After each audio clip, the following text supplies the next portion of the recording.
Hi guys, welcome to the channel, and today we'll be reviewing the DJI Osmo Action 2 dual screen combo. This is something I bought back in December and now only I got to review it after a long time. As you can see, it's a very cute and modular camera. Plays a lot on magnets. So this dual screen combo, the dual screen module attaches magnetically to the main module. It gives you additional power to up to 170 minutes, the micro SD slot up to 256 gig, and the charging port. There's nothing of those in the main module. One of the reasons why I got this is because I've been amazed about the magnetic lanyard, which you can see here. It attaches the module there, and of course the lanyard, which you put it beneath your shirt, and then you attach it to the back of your shirt, and then you can go on and have your recording. So this video is just a very basic review. In case you are looking to buy one, you can always scrub through, and I'll put the chapters in so that you can just browse through quickly. Okay, the first thing we like to cover is actually the hyperlapse and time-lapse. This is together in the same mode. So time-lapse has built-in modes actually. So you have clouds, sunset, and sunrise. And of course, hyperlapse, there's actually an automatic speed or your desired speed and how fast you want it to go. So I think let's just look at one of the time-lapse that I've taken. Do remember that although the DJI is square, your field of view is still 16:9 post-recorded. So make sure stay quite out of your field of view so that you don't be in the frame or do your time-lapse. Okay, this is the first sunset, sunrise/sunrise time-lapse. This is the next one, which I'm also doing.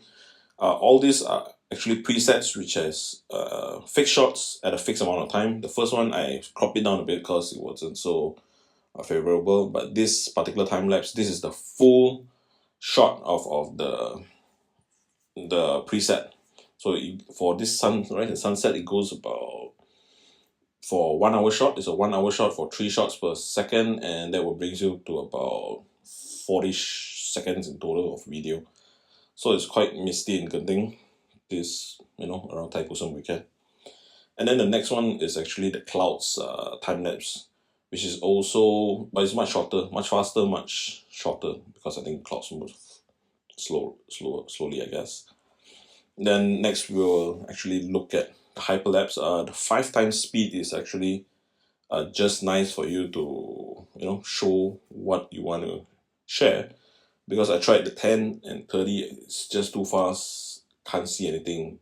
The 2 is maybe just slightly faster, and maybe you see too much. So for me, the 5 is just about right. Then next, of course, the big one is the main thing that we buy this for is actually for video. They have up to 4K recording, 16:9 4:3. Of course, there's also different stabilization as well, rock steady, and there's a new steady mode as well, head of the horizon and rock steady. Okay, so this one is one of the random videos that I've taken on 1080p on the lanyard without aircon in my house. It took about 5 minutes and it overheat. I thought, now based on the reviews, it was quite okay, but 1080p itself overheats at 5 minutes, which is actually quite bad. Next, we actually tried 4K 60 FPS rock steady. This is in Genting, slightly cooler. Here I noticed some jitters on the video. Maybe it's because of my steps, I'm not so sure. But as I stepped on the escalator, then it became more steady. This video, in Genting, this is the outdoor, lasted to about 8 minutes ish before it overheats.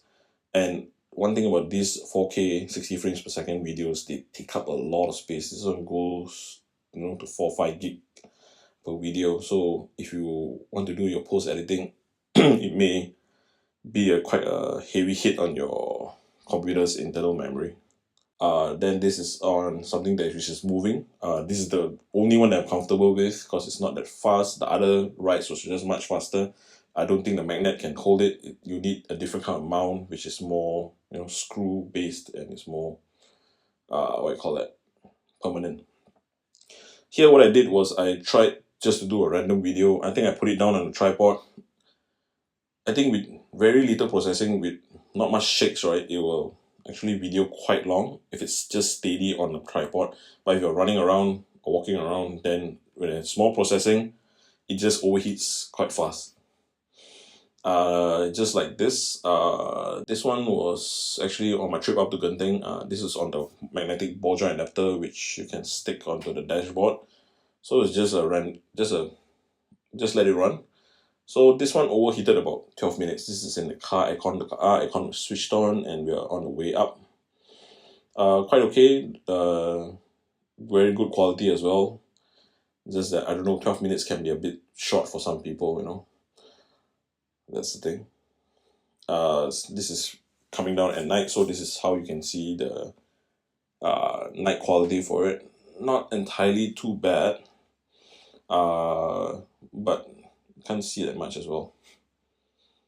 But it's nowhere near. I would say it's nowhere near the iPhone 13's night shots. This is a pouch that I've gotten on Lazada. Actually, a very easy to carry pouch. It has a, as you can see, it fits just nicely everything that you want to cable, the SD and any other stuff. The pros and cons about getting this camera is that, right? The pros, start with the pros. It's indeed a very well made product from DJI. I have their Osmo Mobile 5, OM5, right? That one's just very steady. The key highlight is actually the DJI Mimo app, is where you can import the videos into the app. There's a smart editing tool where it will just smartly gather your videos and create a short video for you. So it's easy and fast for you to put it up on your Instagram story and so forth. Of course, the portability of it's very small. It's modular when you can switch things magnetically. Video quality, it's not a problem. Maybe the small jitters, I don't know why. But other than that, the 4K is actually very amazing. The presets actually also helps you, like Timelapse and Hyperlapse. It helps you plan your shots fast. Just set it up, put it down, ready to shoot. Of course, the cons, the very big cons about this camera is that it's the overheating. Actually, prior to me buying this camera, is just that I thought I did read some reviews saying that it overheats, 5-6 minutes. And for me, I thought, if you're vlogging shots of your vlog for the day, you don't really have 6-minute shots at one time. But sometimes you want a full length shot, is because so they can crop it later, right?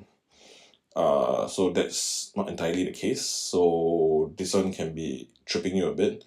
The battery life is another issue. So if you are using it on the magnetic lanyard, right, it cannot connect both modules and then put it on the lanyard. It doesn't work that way. It only works on the main module with the lanyard. So the main module itself gives you about close to half an hour of usage. So if you're doing hyperlapse, or if you're doing video, then you may trip very fast because the battery will just go off very fast. You can't charge it directly. You can't charge it and use it. You have to plug it to the module, the additional module, maybe the power module or the screen module, to use it. So that would take time. So unless you purchase an additional screen module or power module, so you get instant swap of power, such as the drone batteries. But if not, what I did for my Genting trip is that I got a power bank, and I only used it once because I was rounding through the whole theme park for the day. Price point for Malaysia, the power screen combo will cost you about 2,000 ringgit, 1,999, and the dual screen will cost you 2,499, which is about 2,500. So additional accessories such as the macro lens or any other mounting accessory or its tripod can set you back maybe close to another 1,000 if you're going all out to purchase this camera system. The magnet itself, while it is good, but to a certain extent, it's a gimmick as well. While it attached quite well, but if you want to go for some really extreme action, right? The magnetic lanyard may not be able to hold this action for you. It might just slip off and you may, lose your few thousand ringgit worth of investment of this camera. Okay, to sum this video up, actually it's a very good camera, just that it's a bit of a high price point, and its overheating issue, it's no joke. This overheating issue is no joke. It will overheat 5-6 minutes. So if you are ready, or if your content works within this timeline, right, or how you break your shots, then I think it's fine. It's good to go for you to purchase. If you have ang pao that you have collected and you've been eyeing this, if you want to purchase it, the best way to go is actually through e-wallets. I suppose that a lot of rewards are there. For me, I would say GrabPay will be the way to go. I would recommend buying it from either Sengheng, or All IT Hypermarket. Senq and Sengheng is because as a member you get additional 1-year warranty, and then for All IT, because you scanned them to pay your GrabPay, let's say we're talking about GrabPay here, then you get to offset your points to minus off your purchases. If you're a very heavy Grab user, where you have the Grab Maybank credit card, I think you know as much as I do, where you can maximize your point collection through this method. So it gives you about what, 4% cashback, right? So let's say 4% cashback after converting from points to money, right?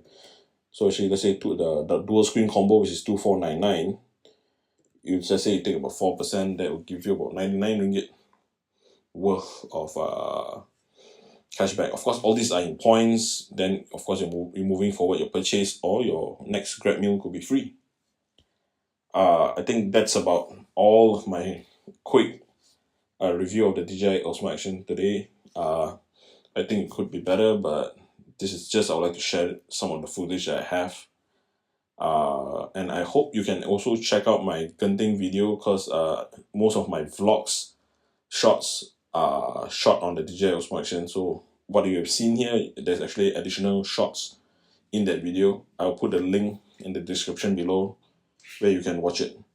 That's all for today. Thank you for watching. Do like and subscribe, and we'll see you again soon.